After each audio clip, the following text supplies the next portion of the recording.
Assalamualaikum warahmatullahi wabarakatuh. Sahabat Muslim.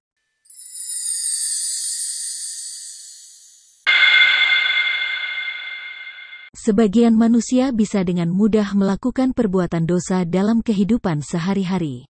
Karena seringnya dilakukan, tindakan itu terkadang dianggap biasa sehingga tidak terasa seperti dosa. Padahal, dosa bukanlah perkara main-main.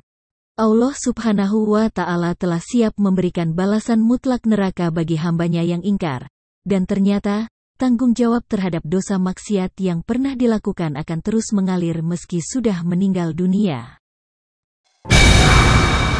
Lantas, dosa apa saja yang terus mengalir meski sudah meninggal dunia? Simak penjelasannya sampai akhir. Bersama kita, berbagi ilmu. Selama perbuatan maksiat tersebut masih berdampak dan berpengaruh kepada orang lain, maka dosanya akan tetap mengalir kepada pelakunya, meskipun sudah meninggal dunia. Pelopor merupakan orang yang pertama melakukan suatu tindakan sehingga orang lain mengikuti. Pengikutnya bersedia meniru baik dengan paksaan maupun tanpa diminta sama sekali. Kondisi ini akan sangat bagus jika menjadi pelopor untuk tujuan yang baik. Namun, bagaimana jika menjadi pelopor maksiat?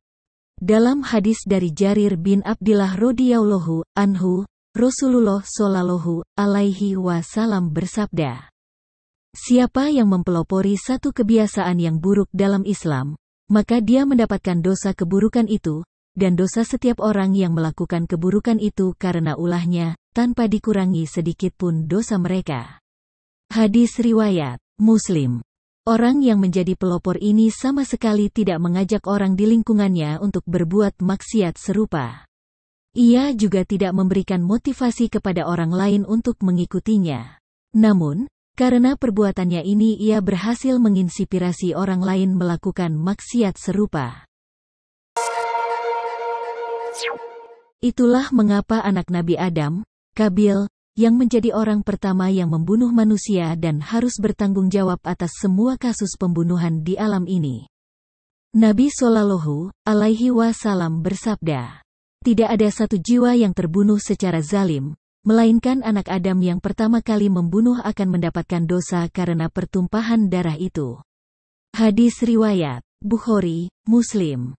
Tidak bisa dibayangkan bagaimana dosa yang akan ditanggung pelopor dan desainer pembuat rok mini, baju Yukensi, penyebar video porno dan masih banyak tindak maksiat lainnya. Sebagai pelopor dosa mereka akan terus mengalir hingga hari kiamat kelak.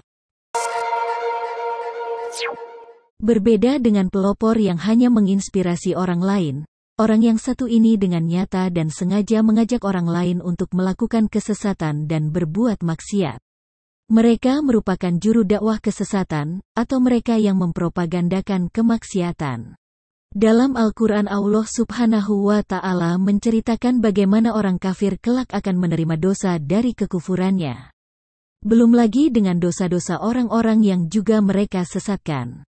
Mereka akan memikul dosa-dosanya dengan penuh pada hari kiamat, dan berikut dosa-dosa orang yang mereka sesatkan yang tidak mengetahui sedikitpun bahwa mereka disesatkan. Quran Surah An-Nahl, ayat 25. Makna yang sama dengan hadis dari Abu Hurairah radhiyallahu anhu, Rasulullah shallallahu alaihi wasallam bersabda, "Siapa yang mengajak kepada kesesatan, dia mendapatkan dosa, seperti dosa orang yang mengikutinya, tidak dikurangi sedikitpun." Hadis riwayat Ahmad dan Muslim. Lantas bagaimana dosa-dosa mereka? Selama masih ada manusia yang mengikuti apa yang mereka serukan, maka selama itu pula orang ini turut mendapatkan limpahan dosa, sekalipun dia sudah dikubur tanah. Termasuk juga mereka yang mengiklankan maksiat, memotivasi orang lain untuk berbuat dosa, sekalipun dia sendiri tidak melakukannya, namun dia tetap mendapatkan dosa dari setiap orang yang mengikutinya. Semoga kita lebih berhati-hati dalam bertindak, dan lebih banyak melakukan amal soleh dibanding dosa-dosa maksiat. Karena hidup tidak hanya semata di dunia lalu selesai ketika sudah meninggal. Namun perjalanan masih panjang untuk menuju kehidupan yang kekal. Wallahu a'lam bishawab. Wassalamualaikum warahmatullahi wabarakatuh.